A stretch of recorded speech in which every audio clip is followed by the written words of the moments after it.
grande réunion du Club DSI. On est tout oui. Merci beaucoup.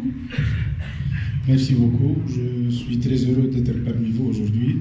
Je remercie Madame Maher de nous avoir invités et de nous permettre de présenter les quelques idées et issues qui ont été évoquées dans notre dernier forum.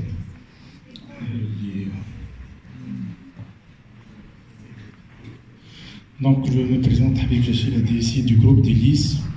On est représenté au sein de cette session et par un très beau stand que je vous invite à visiter.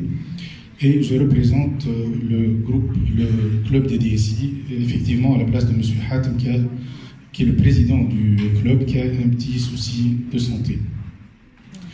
Notre club, qui date exactement de 2 ans, pour notre comité regroupe un certain nombre de DSI issus de plusieurs secteurs, privés, publics, financiers, et on a aujourd'hui 154 adhérents, et chaque année, bien entendu, le nombre d'adhérents augmente. Permettez-moi de rappeler quelques objectifs de notre club, de notre jeune club. C'est avant tout renforcer la contribution avec les responsables DSI, accompagner le développement, les partenariats stratégiques avec les éditeurs, avec tous les acteurs qui tournent autour du système. Et l'un des plus importants objectifs, c'est l'échange d'expériences entre les DSI. Parce qu'on a vu qu'on avait un point faible, c'est qu'on ne savait pas comment sont résolus les problèmes dans d'autres entreprises. Et bien entendu, on veut être un facteur important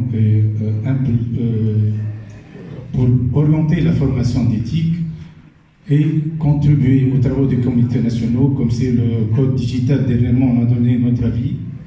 Et le dernier point, c'est l'organisation des congrès et manifestations qui a été évoquée par Madame, qu'on vient juste d'organiser octobre dernier.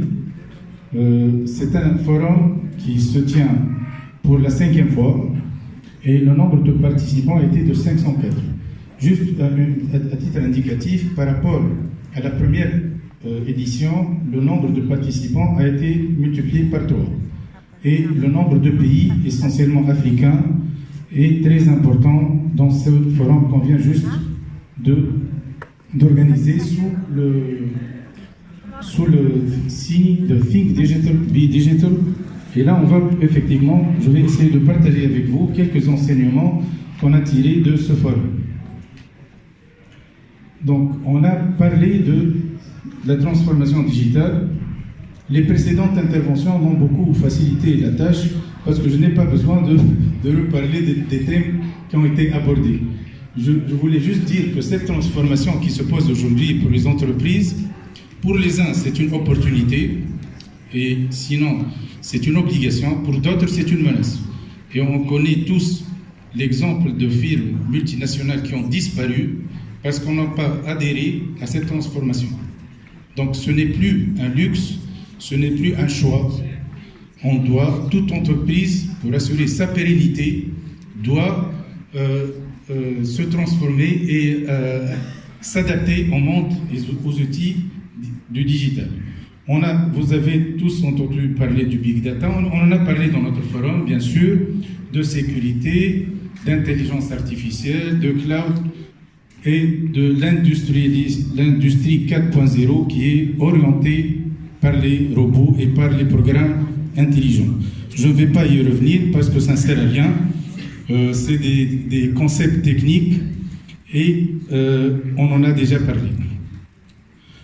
Comme DSI, on a eu l'habitude, en pensant à un projet informatique, de se dire on va acheter l'outil IT convenable, on va mettre les moyens financiers nécessaires, on va rassembler l'équipe pour une séance de formation, on va modifier quelques procédures pour les adapter et ça va fonctionner de façon efficace. Avec les outils traditionnels, on avait déjà des difficultés. On sait tous que pour faire implémenter un ERP et pour convaincre des équipes à ne plus travailler avec des fichiers Excel, c'était déjà difficile. Et ce n'était pas évident. Alors que dire aujourd'hui avec des outils qui affectent la façon de penser, la façon de se comporter pour les employés. Donc c'est totalement différent, l'approche doit être différente, c'est pour ça que c'est plus une question d'outils et on ne peut plus demander à l'employé de se transformer et de s'adapter. Il ne va pas répondre et il ne va pas être efficace, sinon des fois il va même boycotter ce projet. Donc on s'est vraiment posé la question, il faut repenser notre façon de proposer ces projets. Il ne suffit plus de... Donc là, c'est le côté RH qui est prépondérant dans ce genre de projet. Donc, on a eu l'habitude, la mauvaise habitude pour les DSI, on le confirme, de répondre à chaque besoin par j'ai un outil logiciel pour ça. Et on a en fin de compte un ensemble, une liste impressionnante d'outils disponibles et qui sont très peu utilisés ou mal utilisés. Et tout le monde en a eu l'expérience, on le sait tous. Alors, qu'est-ce qu'on doit, à part l'outil, à part la façon de l'implémenter, on s'est retrouvé dans le forum à discuter d'aspects qui n'ont rien à voir avec la technologie. Et c'est cela ce que je voulais partager avec vous aujourd'hui.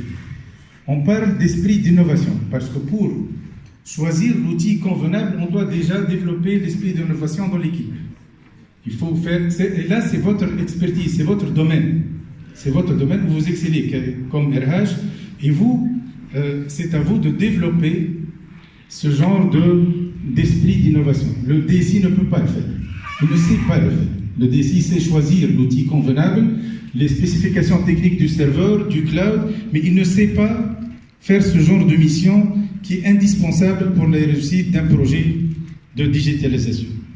Et comme vous le voyez, le schéma, en général, tout responsable ou manager est tellement occupé par ses tâches quotidiennes qu'il n'a même pas le temps de repenser sa façon de travailler. La conduite du changement, qui est un facteur principal, sinon vital, de toute transformation digitale, et les attitudes de ce genre, on en voit quotidiennement. Déjà, avec les outils traditionnels, avec les ERP, on a ce genre de réflexion, on est débordé, on a déjà testé ce genre d'outils, on n'est pas... pourquoi changer, nous ne sommes pas prêts, tout ça,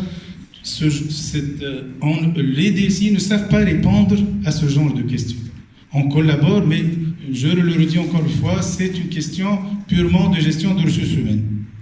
Et là, la conduite du changement, donc, c'est réellement une affaire, un projet de ressources humaines qui a les outils, les méthodes pour conduire ce genre de projet. Un autre domaine qui est très à la mode, on parle de management agile. Pour conduire ce genre de projet, les anciennes méthodes ne sont plus efficaces. Il faut avoir... les méthodes les techniques existent. Une fois, dans une réunion de DSI, on a essayé de trouver une définition pour la méthode. C'est quoi une méthode agile? Et on a fait un tour de table. À la fin, c'est tout simplement, on s'est mis d'accord sur un point, c'est que tout simplement, c'est une attitude, c'est une culture, c'est une façon de penser.